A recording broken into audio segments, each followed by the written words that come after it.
This is Creepy, a podcast dedicated to sharing the most famous, chilling, and disturbing creepypastas and urban legends in the world. Whether these stories truly happened or are simply fabrications is for you to decide. These stories may contain graphic depictions of violence and explicit language. Listener discretion is advised.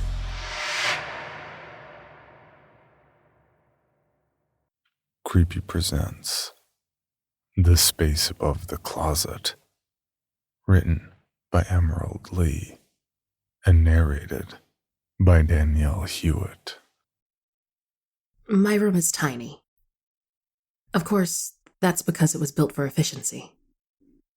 I don't know if you've ever stayed in a dorm room, or even seen one for that matter, but I can tell you after having lived in one for the past 4 years, they're built like stackable sardine containers. My 5-star luxury quality, thousands of dollars per semester, individual dorm room measures in a whopping 9 by 12 feet. I mean, it's practically a suite in the Hilton. You're right. Sarcasm doesn't read easily in a diary. Diary. Journal? I'm a 22-year-old grown-ass woman writing in a notebook. It doesn't matter what I call you. You're still a goddamn diary. Goddamn diary.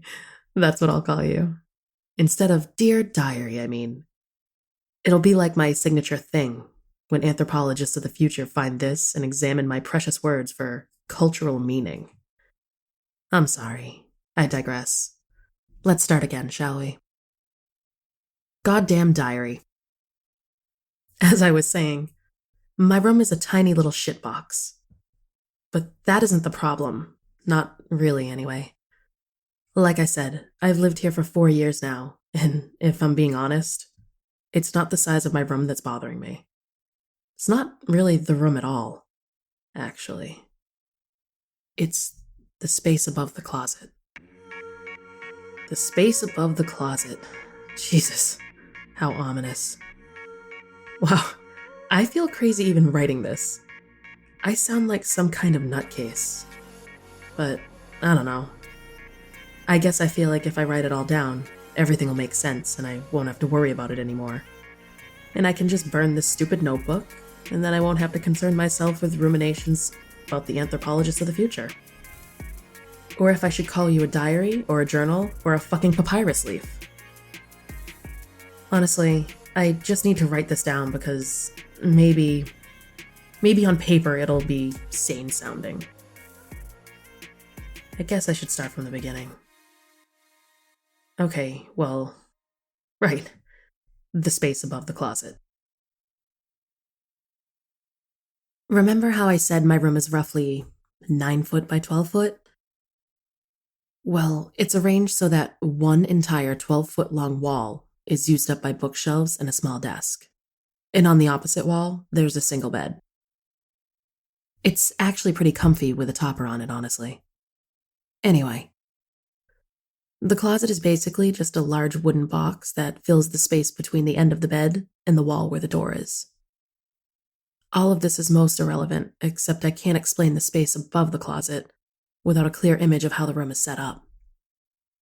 Now, the closet was built in such a way that it's not quite as tall as the room. As a result, there's a narrow space between the top of the closet and the ceiling.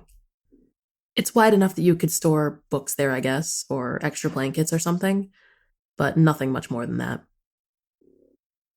I've never stored things there. It just never seemed right. I don't know why exactly. Well, now I have an idea, but when I first moved in, I just felt sort of like it was an inappropriate spot to keep any junk. This, of course, is deeply, deeply bizarre since I'm probably the least tidy person in the entire universe. No empty space is safe from the wrath of my book and DVD hoarding.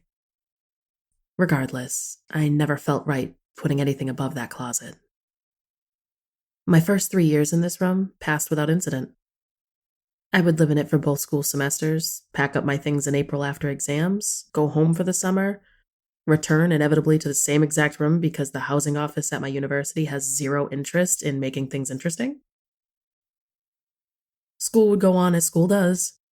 My room would get messier, I would accumulate more books, and the stacks of written the night before essays would get higher.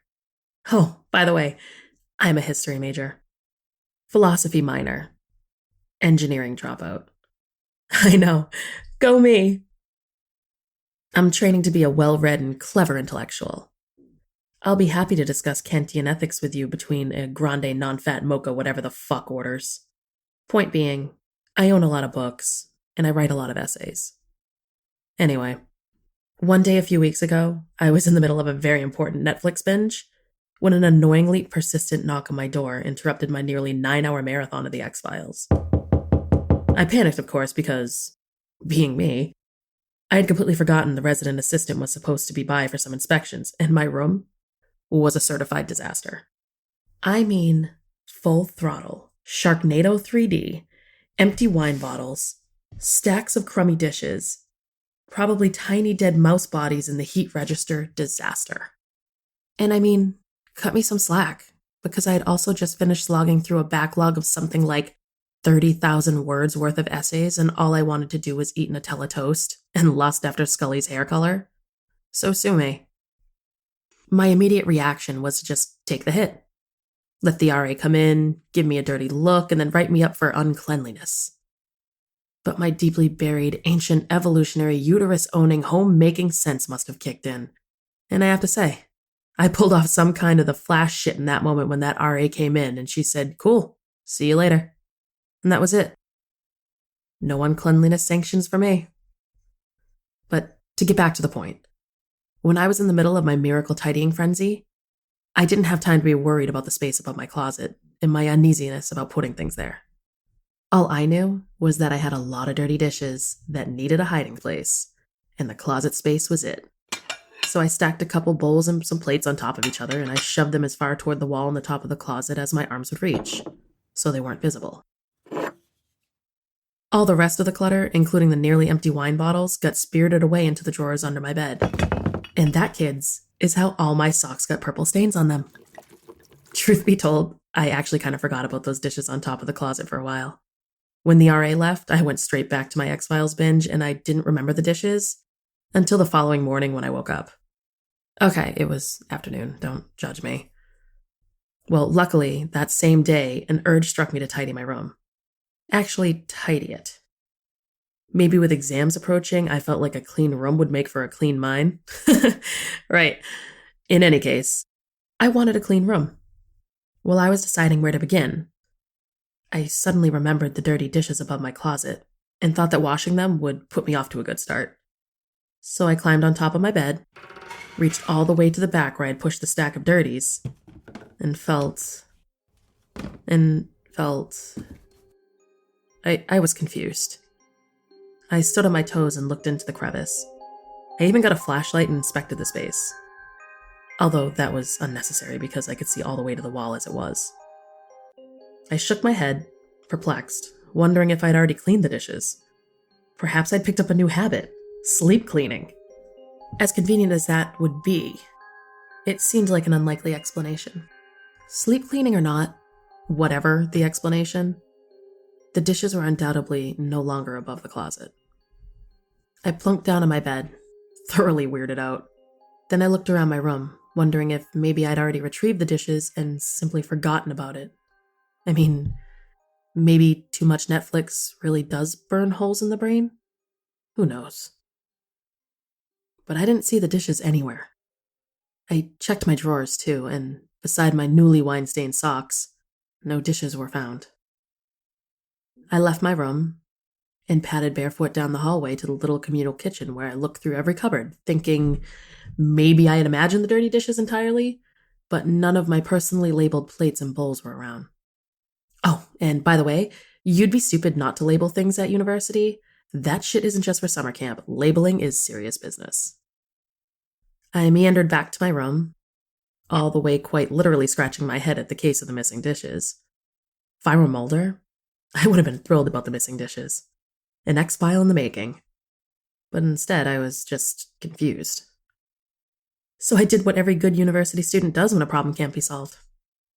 I decided to take a nap. Of course, as a fourth-year student, I am required to occasionally appear responsible. As such, I set an alarm on my phone so that I wouldn't sleep for longer than half an hour. Laid down in my bed, took one last, weirded out look at the spot above my closet, and closed my eyes. Only to be woken up by a huge crashing sound 15 minutes later.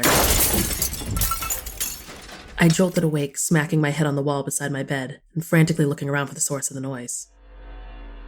In that moment of panic, I swear I saw a quick, shadowy movement above the closet. But that could have been my imagination. What really mattered, though, what really caught my attention, was the pile of broken dishes on the floor beside the foot of my bed. A pile that, for everything in the world, looked like it was in the right spot to have been shoved from the top of my closet. What's more, though, is that although the 2 bowls and few plates were in shards, they were all impeccably clean. Not a crumb or butter smear or layer of dried milk to be found. I know you must be wondering, goddamn diary, how does a person rationalize such an event? Well, let me tell you, as a proud engineering dropout turns art student and certified horror sci-fi lover, a vague knowledge of dark matter theory, combined with a philosophical mindset and a propensity for concocting creepy tales, does not always a rational person make. Luckily, that same combination of characteristics meant I could refrain from spiraling instantly into crippling fear. I thought to myself, okay, so I just experienced some seriously weird physics, anomaly, generally creepy shit, but this is my zone. I've totally got this. In fact, my first instinct was to ask myself, what horror movie is this from and how does it end? Because I was sure I must have managed to produce some paranormal activity using only the power of my imagination, a la The Apparition, or a la the Philip experiment if you want to go real life on that shit. I mean, if anyone could do it, it would be me. I've seen enough bad Hollywood ghost movies. But I can't deny that I was a little bit freaked out. At some point, my rationality did kick back in and decided, stupidly, that I must have just somehow not seen the dishes earlier and they were like on the very edge or something and they just fell off the top of the closet. I ignored the fact that such an explanation made little to no sense, and that it still didn't explain the fact that all the dish shards appeared to be spotless. But that tenuous explanation made just as much sense as me magically creating a creepy, dish-cleaning, top-of-the-closet-dwelling ghost with the power of my mind. Then my phone alarm went off, and that of course startled me. A girl just can't catch a break when dishes are involved. Needless to say, I tracked down a neighbor who owned a broom, cleaned up the pathetic little pile of impeccably clean but irreparably shattered glass, and went back to ignoring the space above my closet. But I had trouble sleeping that night. And the next. And the next. I had trouble sleeping for a week after that incident because I couldn't stop thinking about the shadowy crevice in the incident with the dishes. So a week and a half after what I now call the dish day, on a sunny Saturday morning when most other 22-year-olds were probably nursing hangovers, I decided to run some experiments in the space above the closet. The first test I did was with a piece of paper. Just a simple, blank piece of printer paper with nothing written on it and no marks.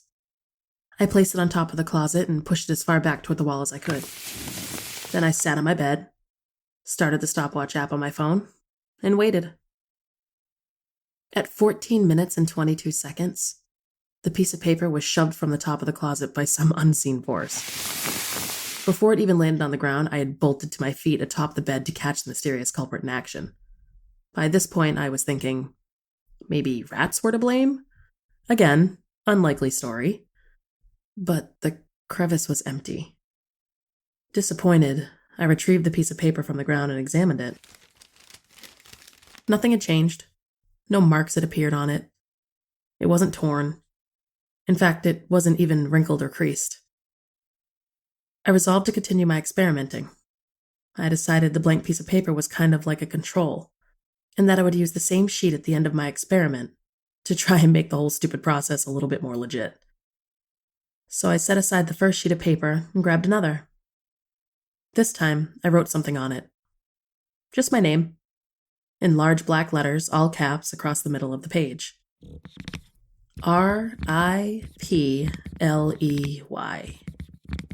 Yes, I am named after Sigourney Weaver's character in Alien. Complaints go to my mother. Once again, I placed the paper on top of the closet as far back as I could reach. Started the stopwatch app and waited. This time, I stayed standing. I stayed standing for 23 minutes and 11 seconds watching that paper, and it didn't so much as flutter. Exasperated, I flopped down on my bed. 2 seconds later, the paper flew off the top of my closet. I scrambled to retrieve it from the floor, and when I did, I was disappointed to find that it had not been altered. Not to be discouraged so easily, however, I decided to add something to the writing and try again. Hello, my name is Ripley. Once again, I positioned the paper atop the closet and started the stopwatch. At exactly 13 minutes, the paper fluttered from the crevice to the ground. It was writing side down when I retrieved it. I turned it over. My writing was gone. And when I say gone, I mean gone without a trace. I had written my message in permanent marker and not a single spot was left on the page. Not so much as a faint shadow of lettering. In tiny, neat, penciled freehand, however, on the very bottom of the page, were 2 words. I know. Well, I nearly completely lost my shit. I had no idea what to do. Prior to conducting my little experiment, I had every intention of continuing until I could figure out what was going on with my closet crevice. But those 2 little words freaked me out so much that I simply grabbed my coat and purse, threw on some shoes, and went for a walk to clear my head. Halfway around the block, I realized I had to go back. I had to dig deeper. I asked myself, what would Dana Scully do? Well, she would investigate the occurrence as if it were a rationally explainable phenomenon until something undeniably led her to believe otherwise. But Fox Mulder, well, what would Mulder do? I bet if the X-Files were set in 2015, the first thing Mulder would do would be to Google paranormal phenomenon relating to closets. So that's what I did. I went immediately home, and all the while deliberately avoiding any glances toward the mysterious closet space, I typed into Chrome, paranormal closet. Some results came up. The first result was a site dedicated to helping people come out of the closet by comparing the experience of realizing homosexuality to that of experiencing the paranormal. I mean, I've never had to come out of the closet, but the article was pretty convincing. There was also a Reddit thread entitled, Old Man in My Closet. I didn't click on it. And a few YouTube videos, presumably shoddy attempts at special effects showing paranormal closet occurrences.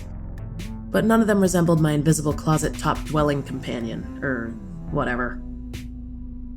After a few more attempts at various internet searches, I just gave up, resolving that I was on my own with this one and leaning heavily toward the Dana Scully approach. I would explore every option before writing it off as a personally experienced X-File phenomenon. I would continue to experiment with the closet space, exchanging letters with the mysterious void. Retrospectively, maybe that wasn't such a good idea. Maybe the Mulder approach would have allowed me to forget about the dish day and those 2 words, I know. Maybe Mulder would have just been able to chalk it all up to a bizarre, fascinating experience and then let it go. Move on. But no, I decided to be Scully. I decided to push it. I grabbed the piece of paper with I know written on it, and decided to keep it as proof. For everyone else, it would just look like 2 words on a piece of paper.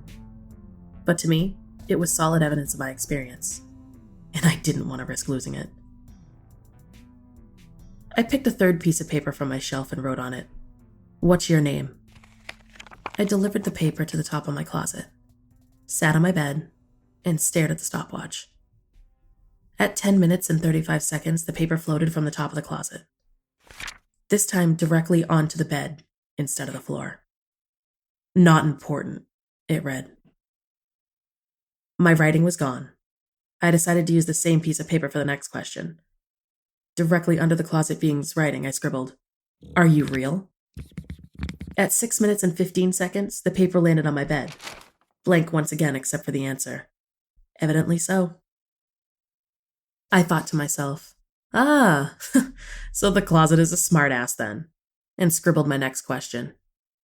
If you're real, why can't I see you? At the 4 minute and 21-second mark, the paper landed with the response. Ever seen Gravity? I wrote touche, and nothing else, wondering what the response would be. After only 3 minutes and 51 seconds, the paper fluttered back to me. Do ask something interesting, please. A smart-ass indeed. How are you doing this? The response came at the 2-minute mark. Ours is a special ability. Ours? There's more than one of you? After only 1 minute and 3 seconds, the answer was, unnecessary question. Ask another. I suddenly felt anxious. I'd been at ease for most of the process, odd as that may sound, but the clear eagerness of the demand, ask another, gave me pause. Should I continue? Was I getting into something dangerous? I began the process, unconvinced that even one of the strange closet entities existed. And now I was being told by some invisible force that there may be multiple unseen beings living on top of my closet, communicating with me through a piece of paper, from which my own writing kept magically disappearing. I actually felt afraid. But I sent another message. I stupidly sent another message. Who are you? The answer this time was almost instantaneous. I barely had time to start the stopwatch app before the paper floated off the closet and landed before me. What I read there made no sense. It seemed such a bizarre answer to the question. And while I was staring at the page trying to get my brain to work, I felt the building sense of anxiety creeping from my toes to my ears. A tingling sense of danger building into my spine. Too late. First letter of each sentence. Read the solution out loud, please. I'll tell you who I am if you complete this task. It was the longest sentence the closet had returned. It was also the weirdest. Stupidly, I ignored my sense of mounting panic, desperate to complete the task and solve the mystery. I am Dana Scully. I am Dana Scully, I kept chanting in my head. First letter of each sentence? I used to love those silly puzzle games. I racked my brain to remember the entire conversation, but after some scribbling, I recall all of it. Hello, my name is Ripley. I know. What's your name? Not important. Are you real? Evidently so. If you're real, why can't I see you? Ever seen Gravity? Touché. Do ask something interesting, please. How are you doing this? Ours is a special ability. Ours? There's more than one of you? Unnecessary question. Ask another. Who are you? Too late. But when I was finished, I isolated all the first letters and the message didn't make any sense. HIWNAEIETDHOOUWT. Total nonsense. Then it dawned on me. Maybe just use every first letter of the responses. After all, if there's a hidden message, how could I have had any part in it if I didn't know it in the first place?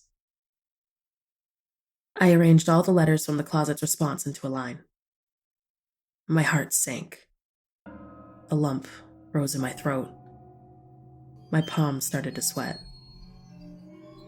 INEEDOUT. I need out. For some insane reason, even though the message was already creepy enough that I should have stopped, that I should have torn up the page and gone straight to the housing office to switch rooms, some insane, visceral urge to complete the task and the sweeping desire to solve the mystery overwhelmed me, and I read out loud, I need out. The room instantly fell eerily silent. It seemed a vacuum had formed in my little dorm room. Simultaneously, all the air seemed to be sucked from my lungs, and the freezing cold seized me by the shoulders as I watched a swirling shadow gather in the space above the closet and spill over the edge into the room, spiraling and creeping toward me like an inky fog. I couldn't breathe. I couldn't move. I couldn't think. I could only sit there, watching the fog approach me and engulf first my legs, then my torso, then my neck, and soon everything was blackness and burning cold and indecipherable, painful silence. And then I woke up here, in this void. I can't see my body, and I don't appear to have any corporeal form, but I still feel like myself. And I can somehow write this. I can somehow see. When I woke up, I saw out into my bedroom. From above. From on top of the closet. I saw a thing that looks like me, that looks just like Ripley. When it sensed that I was awake, the thing that looks like me climbed onto my bed and peered into the space above the closet where I'm trapped and said in a voice that sounds just like mine, but with different, stiffer inflections. Hello, my name is Ripley. That's who I am. Now you have your answer. You're welcome for the notebook. I wanted to respond. I wanted to yell, "No, I am Ripley. You're not Ripley. You aren't me. I don't want this stupid notebook. I want you to let me go." But I couldn't. I can only write. And presumably push things off the top of the closet. Or make them disappear temporarily. Or erase things. And now, that thing from the top of the closet is walking around as me. And it's gonna keep up the pretense.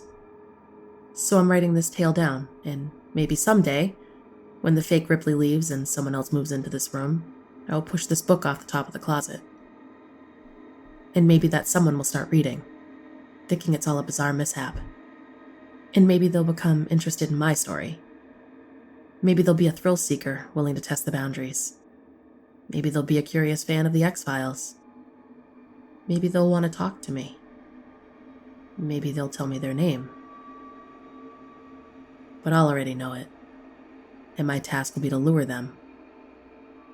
To trick them into saying out loud that I need out.